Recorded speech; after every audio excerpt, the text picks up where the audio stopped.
Hokey religions and ancient weapons are no match for a good blaster at your side, kid. So says Harrison Ford, and he should know. But what are the real advantages and disadvantages of these two iconic Star Wars weapons? Before we can compare the two, let's nail down exactly what they are and how they work. A blaster is the default gun of the Star Wars universe. There are blaster pistols, blaster rifles, carbine blasters. There's basically a Star Wars version of every contemporary ballistic weapon. Jesus. Contrary to filthy casuals who think blasters fire lasers, they actually fire bolts of intense plasma energy. This plasma is charged by a power cell, which usually negates the need for traditional ammunition, although the charge is depleted with sustained fire, usually requiring time to power back up.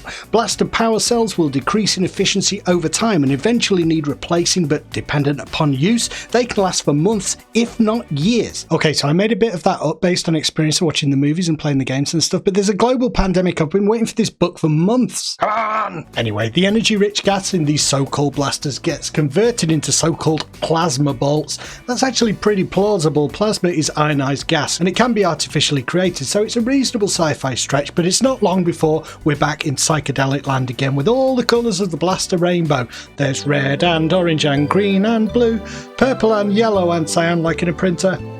The different colours have something to do with the quality of the gas, but let's face it, this is all hot air. Basically, you get a kid's toy gun, paint it black, bolt on some gribblies that you've got lying around your special effects workshop, then get some fair to middling actor to run around pointing it at people. That's blasters for you.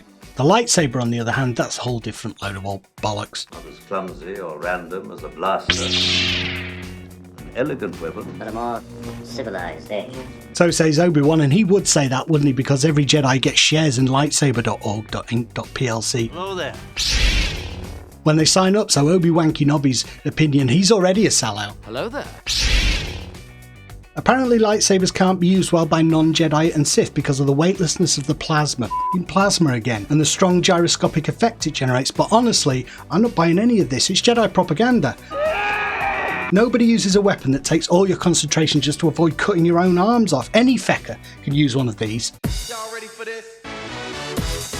Jedi just don't like the idea of some pleb with no training showing them how easy it is.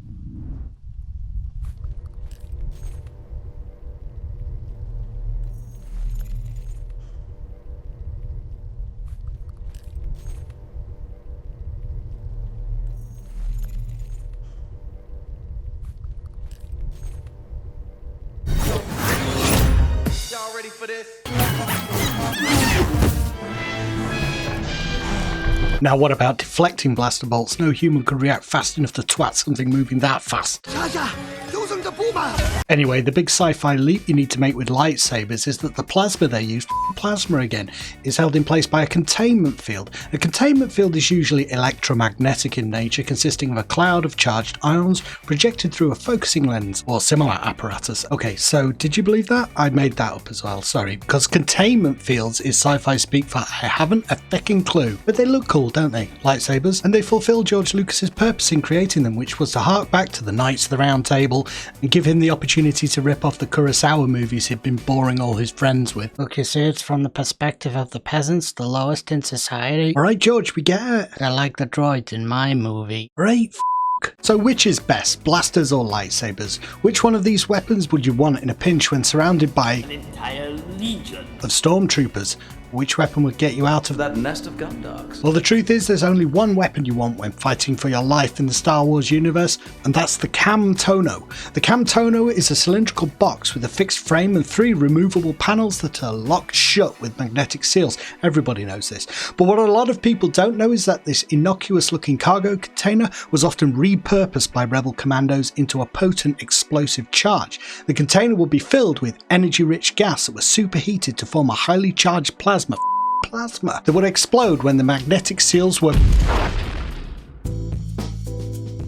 Thanks for watching this rather silly video. It started out sensible and I went crazy halfway through. Hopefully you enjoyed it anyway. Some more videos here for you to choose from, and I hope to see you in the next one.